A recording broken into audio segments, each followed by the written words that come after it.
In this moment, we feel stuck because we cannot advance. If you don't stand for something, you'll fall for anything. And because of my entire life changing, it changed the direction of how I was traveling in life. Every one of us also experience being stuck at one point in our life. I need to face the reality and the problems and face all of it. It's been a while since I don't know where to start my life. And maybe I can't really interpret anything, everything that inside my heart right now because I'm kind of shy.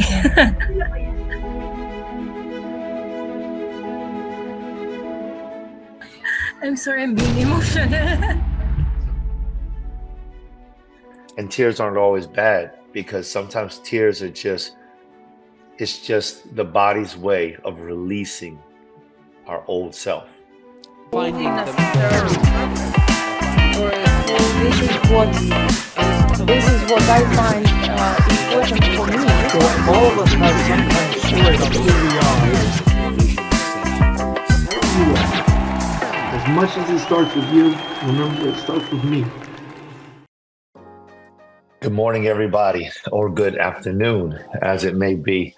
It's Joel here again with It Starts With Me. And this is really interesting. Today we have an audience in the backstage, and maybe you'll get a chance to be able to see them towards the end. But we're just trying a little something different and hearing what the people have to say about the different conversations we have on It Starts With Me. And It Starts With Me, it's all about what we are going through inside of our lives and how we're approaching life. Today it's going to be an interesting conversation because today it's all about standing and having that ability to stand or to be present or to be strong inside of God. I mean, as I've said many times before, maybe that's not what you believe. Maybe you don't believe in God, but this is my belief. That there is a God and that I have the ability to stand inside of my God. And so the interesting part about this is It Starts With Me is really, really about how I came to the point where I was like, all right, so God, you're real. How does that affect me? What am I going to do? You're real. So how can I move forward? Because I'm stuck. I don't know if anyone's ever been stuck before, ever been stuck in some phase of their life, stuck in some part of their life, stuck in decisions, stuck trying to advance in work, stuck in relationships, just stuck, like a vehicle in the mud. Your wheels are turning. Your life is turning, your decision making is constantly coming up with new ideas and nothing is working. The wheels are never touching solid ground and you're not moving anywhere. You're just in the same spot. You even feel like you're going backwards, that type of stuck. And for me, being stuck it felt so detrimental. And I just didn't realize that sometimes when we are stuck inside of our lives, it's not because we're actually stuck. It's because God is trying to get us in a position where he can speak with us, where he can talk with us, where he can take us to himself and command all of our attention. So it's not always that we're stuck. Sometimes it's that we need to slow down and we need to see exactly where we're going. We need to search out the appropriate pathway to go. Maybe what we are doing is not the most appropriate thing for us to do, or maybe the way that we are doing what we are doing is not the most appropriate way to do it. And so in this moment, we feel stuck because we cannot advance. We cannot advance. And so there's something that happens in this time frame of these days. There's a scripture, and I'm going to read it for you. It's in the book of Galatians, and it's the 5th chapter, the 1st verse. And this talks to standing in that newness, right? And it says, "Stand fast, therefore, in the liberty wherewith Christ hath made us free, and be not entangled again with the yoke of bondage." So, stand is to take a stance, right? It means that we literally want to stand in something, stand for something, right? To stand and to stand fast means that you want to stand for something. My father would always say this to me. He taught me this, and I've never forgotten it. Over 25 years, I've always thought about this thing. And he would say, if you don't stand for something, you'll fall for anything. And so I derived that. I derived from that that if I am not standing for, my principles, my morals, my values, if I'm not standing for something, then I'm just allowing myself to be cultivated in any type of way, in any form, in any fashion, right? I'm following after whatever it is. The brand new fad is like, I'm going to get my hair done a specific way. Why? Because pop culture teaches me that this is the way that I should have my hair. I'm going to go out and I'm going to vape. Why? Because pop culture teaches me that vaping is where it's at. I'm going to go out and I'm going to do this or I'm going to do that. Why?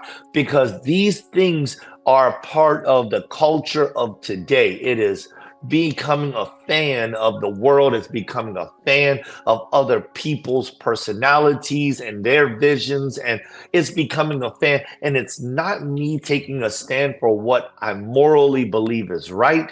It's not me taking a stand for what I value. It's not me taking a stand for what I've learned, for what I've grown up in. But what it is it is now me losing the reality or the grips of what I truly believe. I'm losing my own belief. I'm losing myself because I'm not standing for what I believe, what was inside of my heart. I am now falling victim to the many winds of of teachings of my surroundings. I'm falling victim to it. And I say falling victim because, a victim is an individual who is found in a particular scenario or situation that feels as if they have no victory over the communication, the conversation, the fight, or the battle. A victim is someone who feels like they have no victory over the communication, the conversation, the fight, or the battle.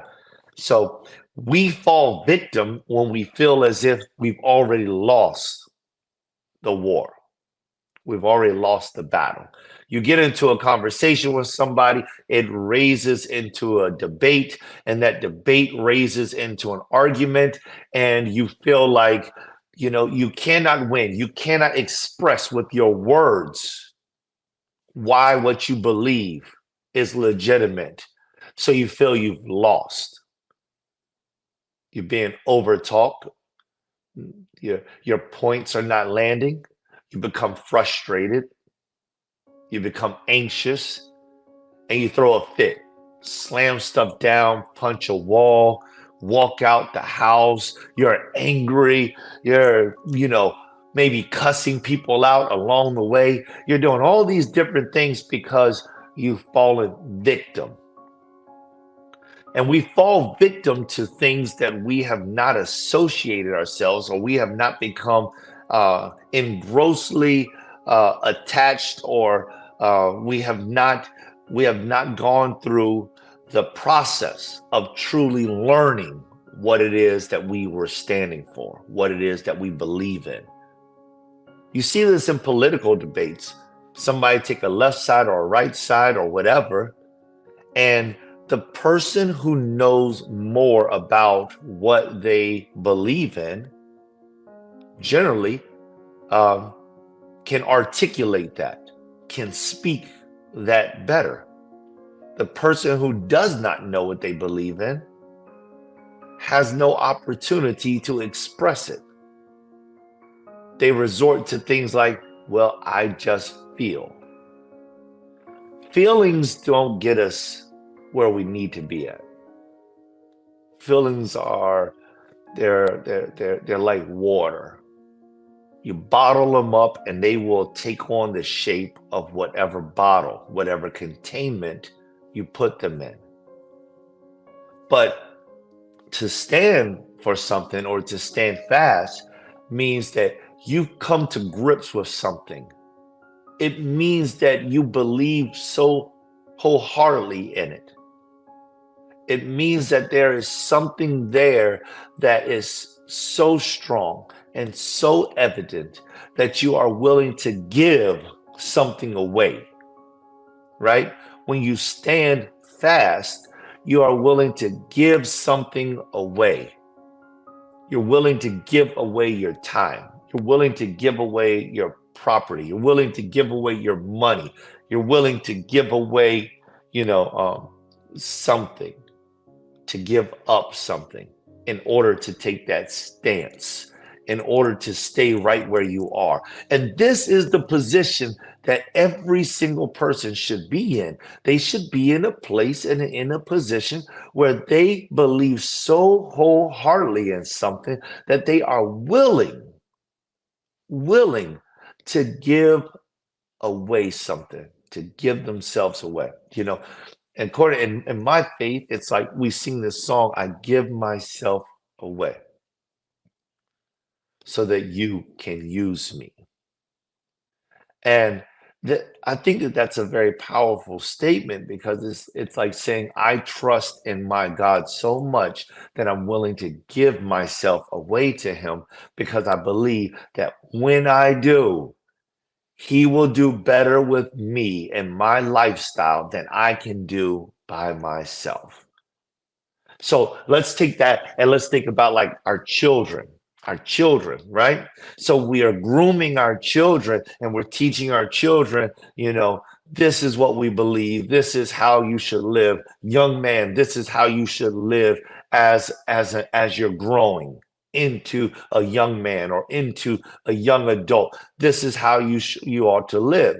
And if we have come to the point of conviction with our children will begin to say the same types of things that we have said. They'll begin to do the same types of things that we have done. They'll begin to replicate the lifestyle that they see inside of us. Now, if we have given them a very weak and a very lucid type of foresight, if we showed them that we are wavering, that we're always going backwards and forwards, that we don't stand for anything, then our children become weak. And our children grow up and they don't have anything to stand for. So when they don't have anything to stand for, their families come by, their friends' families come over, their friends come over, their schoolmates come over, and their schoolmates are saying, hey, why don't we go and do this, that, and the other? Now, that's not something that was taught inside their household, but because what was taught inside of their household was so weakly taught, they're like, hey, why not? Let me give it a shot. So I was sitting at a restaurant yesterday while I was talking with a friend of mine, James Thomas, JT. Shout out to JT. And as we were talking about something very similar to this. And there was a couple of men that were sitting right behind us, some Greek men. We were at Your Greek Cousin, the restaurant. Shout out to Kimmy, awesome guy. Stop by there, eat some food there. If you're in the neighborhood, give me a shout. I'll go with you. And so we started talking about this, and he said, "Guys, tell me something that I could tell my grandson because I want him to grow up and be a man." And he had overheard our conversation, and it's like, yes. Teach your young men how to be men. Teach your young ladies how to be women. But where does that come from? It comes from standing. And so let me bind this into this scripture. Standing fast, therefore, in the liberty is freedom. When we stand fast inside of the freedom that Christ utilized to make us free, right? This is my belief. Like he paid the ultimate price in order for me to live freely. In order for me to move forward in my life, my belief is that he gave up something. What did he give up? He gave up all other thoughts, all other things, and he stood fast in that he would give his own self away so that I could have more in my life. That's standing fast, right? So now if I look at him as the emblem of standing fast, the strength, the lion, right? I look at him for that. He is the image of my strength. He is the reason why I can be stronger. Now, what about me? Who am I like that to? Who have I become the strength and the image? Should not that be my children, my community? If I believe so much that Christ did that for me, and because of that, he's made me a strong man, then what about me?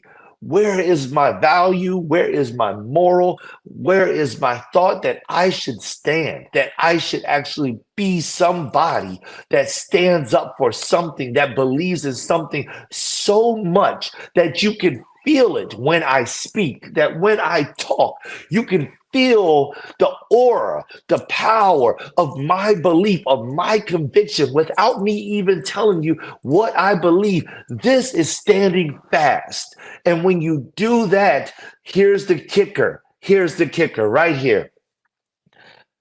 And be not entangled again with the yoke of bondage. Here's the kicker. When you stand fast, you no longer are entangled with the things that have brought you down. So I got a history of depression, but I can't go back to my depression. My depression bound me up. It was destroying me. It caused me to cradle inside of my room or inside of my closet. It made me separate myself from other people. It made me cry for no particular reason. It was destroying me. It was like darkness overtaking me. It caused me to become anxious. It caused me to have health concerns. It caused me to lose friends. It caused me to be separate from family. It caused me to be instituted. It caused me pains. It caused me to believe that I never could be something, that I would never be able to be somebody. And it still comes back and knocks on my door to this very day, trying to rattle me, trying to enter inside of the household of my mind. But because today, in this day and age, I stand, I'm not getting entangled again with that old man, with that old conversation, with that bondage that comes from back then, with the bondage of getting into drugs or into alcohol or into womanizing or into partying, reveling out in the streets. I'm not getting into that type of lifestyle. Why? Because I've decided to take a stand. So stand fast. The whole purpose behind it starts with me is that I decided to take a stand, to make one decision that changed my entire life. And because of my entire life changing, it changed the direction of how I was traveling in life. And I got a chance to meet wonderful people, great people, like my editor, Jomer, amazing person. I never would have met him if I hadn't taken this opportunity to stand for something that was greater than me and to hold on to it, to to not let go of it. So, my encouragement to everybody out there is take a stand, figure out what it is that you really believe in, and if what you believe in is worth believing in. And if it is, then why not stand for it? Why not become one with it? Why not allow for your belief to direct your path like I've allowed mine to direct my path, which has allowed me to talk to people internationally, all over the world, and to be in rooms with people that I never thought I'd be in with, and to do things that are good with my family that I never thought I'd be able to do. No matter where you are, remember this. As much as it starts with you, it starts with me. God bless.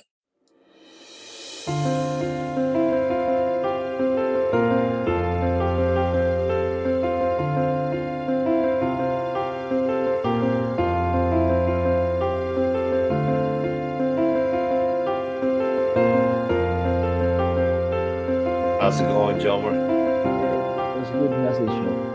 It's like being stuck up or having your stand, right? Like, so you need to choose where do you want to go or what do you want in your life, right? Yeah, during my anxiety depression time, I feel like I'm stuck, right?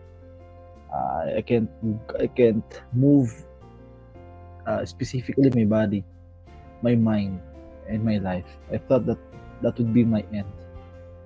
But these people in our room, Joel, my cousins, Jo Marie, Jinky, Nazra, my daughter, my wife, they all, they're the one who took care of me. I mean, I'm very thankful for my family, Joel. They're the one who's like giving me like assistance. Jo Marie is my driver during that time. Every time we go to the hospital, Joe, he drove. And Jinky and Nazra, they're supporting me, my wife, my daughter. So because of that, Joel, I felt that I need to move. I don't need to be stuck all the time on this on that situation, having lots of fear, being anxious, right? So I took my stand that I need to live and I need to be okay, even though the feeling is not okay, but I need to be okay because I have a purpose in life, right? So, Yeah. I love that you got such a huge support system. Where are all the faces at? Everybody's gone. Are they still Yeah. there? Yeah, I see Jo Marie. yeah. There's They're all Jinky. VAs, Joe. I mean, they're virtual assistants. Jo Marie, Are they all working? Are you all working? yeah. Virtual assistant, Joel. I mean, Jinky works like office task, works like filing, like postings. He also have like she also have like small business like baking like that, Joel. I mean, doing some cakes. Right? What do When you you bake, Jinky? I bake some bread and cheesecake. Cheesecake? Yes, That's my favorite. I love cheesecake. when it's you go good. here, she's going to bake for you with Yeah, that's with awesome. uh with Batangas coffee. You know Batangas coffee. Just call it like kapeng barako. The strongest Wow. and I'm sorry I can't English it, Joe. Matapang. What's matapang, Joe? Bravest coffee the whole world. Kapeng barako. Strong coffee. Wow. Yeah, That sounds good. yes, Joe. And Jean Marie, he is my co-editor also. I mean, he's a video editor also, Joe. He's very good in editing. Oh, Yeah, he's my very cool. yeah, he's editor like me and social media manager, Joe. Okay. Yeah. Well, what do you all think, dude? What do you all think about the message? Tell me something. I'd love to hear what you all have to say, or if there was anything that you were able to gain out of it, or something that you like to add to it. Hello. Well, for me, it's kind of hit me because It's been a while since I don't know where to start my life. So the word that you need to stand for yourself, it makes me think that I need to start now. I need to move and I need to go on with my life. Yeah. And maybe I can't really interpret anything, everything that inside my heart right now because I'm kind of shy. Wow. And look at you. You're speaking up. Thank you. And standing for something as is as simple as that. Sometimes. So what my leader would teach me, my mentor, he would always say, do hard things good. And it's like that's what standing up for something is doing hard things good. Like you're not the type of person that would normally speak up, but then you did right now. You spoke up, and because you spoke up, it shows that you have a lot of courage. It shows that you have a mindset to be the greatest that you could possibly be. It shows that you have a mind that desires to break out of the chains that have held you back, whatever those chains may be. And that's the step in the direction. That's standing fast. That's taking your belief and saying, okay, I'm going to stand on this belief. I'm going to be somebody different. And sometimes it's something that small that looks so insignificant to many other people. But for you, for me, for those of us who have been in that same type of situation and faced the fear of other people hearing what we actually have to say, it means everything. So I think you've done a wonderful job. Proud of you already. Thank you so much. I'm sorry I'm being emotional. You made her cry, Joel. But and sometimes that's what it is. It's just when we start our change, things happen like that. Sometimes you'll have tears, and tears aren't always bad, because sometimes tears are it's just the body's way of releasing our old self, of purging our old self, of getting rid of our fears, of getting rid of our anxiety. Sometimes that comes through tears, because many times when you cry in a situation like that, you start to feel more encouraged. You start to feel like, okay, that's the heart saying, okay, we're on the right track. We're making progress. We're becoming stronger. So it's all right. Let it roll. Let it roll. Yeah. How about, is there anyone else that has something that they'd like to say? Yes, Practice for it. me, I also love the message. I really love the message I heard today, because I know every one of us also experience being stuck at one point in our life, because of the problems we've got. But just like you said, we need to stand up, because of my family. I need to think of my family, my loved ones. So I stood up and face all my fears for me to grow. And yeah, I need to face the reality and the problems and face all of it for me to go on this, for me to conquer all the fears I have. Mm, That's it, I think. yeah, I like that. You know, there was one point in time where Jesus, he was just saying, he said, take my yoke upon you Mm. and learn of me. For my yoke, for my burden is easy, from, you know, and light. And that means a whole lot. While we're going through these different phases inside of our life, every single time it's not meant for us to carry all of the weight.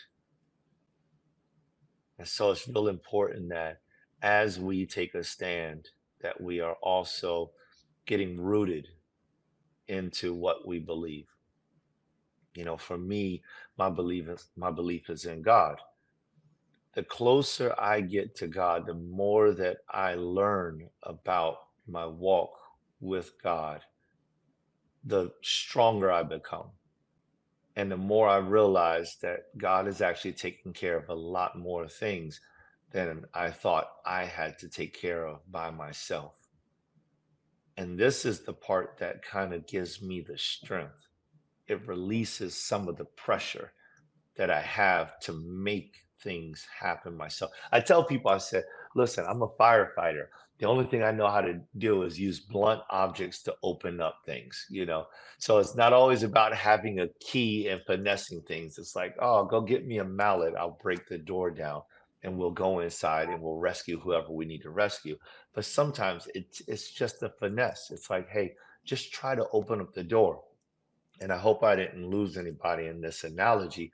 But what I mean by that is that the more that we learn about what we believe, the more that we get ingrained into what we believe, the more that happens, the finesse of life, the ease of moving and transitioning from one phase to the next phase, it becomes so much more easier because things begin to work for our good.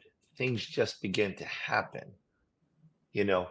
And so in standing, I don't know if you all are familiar, but there was an occasion when Moses was coming, he was delivering the children of Israel from out of Exodus, from out of Egypt. And he was exiting out, and he gets to this point where he's at the Red Sea. And there's a mountain on his left, and there's a mountain on his right. And the thunderous clapping of the horses and the chariots of the Egyptians began to sharply move through the atmosphere so that the children of Israel could hear that there was pursuit and that the Pharaoh was coming to attack them. And their thought is, they're coming to kill us. That's what their thought is. And when that ended up happening, God spoke to Moses and Moses spoke to God. He's like, okay, you asked me to come all the way out here to do all this work, to bring all these people. And these people are looking at me like, Moses, you brought us out here to kill us. We should have just stayed where we were. And he's taking pressure on him. Now he's carrying the weight, the sorrows of the world. They're all on his back. He's got thousands of people that are standing beside him. And he's attempting to deliver them by himself. And he's got the Red Sea in front of him. And there's nowhere to go. He's trapped. And in that moment, when he cries out to God, he says, hey, God, you got to help me. What am I supposed to do? And God says these words, stand still and witness the salvation of the Lord. It's not always our job to deliver everybody. So step by step, we just have to stay in our communication, stay in our belief. Maybe it is our duty to bring them to the place where they can be delivered. But ultimately, if we trust in God, he will deliver by and by, little by little. But you know what, Joe Marie? You got the strength of your father inside of you. Oh my gosh, man, you are strong. Jomer doesn't even know how strong he is, but I've witnessed him go through a lot of things over this last year, and he is one of the strongest men that I know, and I can see that inside of you. I can hear it inside of your voice. I mean, you're like a mini Samson. You're ready to go out and fight the war. And I believe that you'll win them. I do. There's something about the way that you speak that is so encouraging, so powerful. It's like there's more of you inside of that room than what can be seen. And so I'm praying with you, brother. I think you're an amazing guy. I think you're doing a wonderful job, and I can feel it by the way that you're speaking. So just keep on doing well. Yes, thank you so much, Joel. Thanks for that. It Yeah. helps me a lot. Absolutely. Well, I hope that maybe we'll get an opportunity to see each other again and to speak with each other again. Is there anybody else that wanted to say something? I think they're shy, Joel. That's all right. That's all right. Maybe next time, Joel. All right. Jinky, you're amazing. Jo Marie, absolutely awesome. Nazra, it was nice meeting you. Erica, good to hear you or to know that you're in the presence again. Yeah. Ashley, and I think Dionyso. Yeah. He is my uncle, but he got like problem with issue with his like internet, Joel. He's been- Okay. yeah. So that's it. Thank you guys for the time. Joel, you can say them salamat. It's thank All right. you in Tagalog. Salamat. All right. Well, salamat to you all. Yeah. You're welcome. Bye-bye. So long, everyone.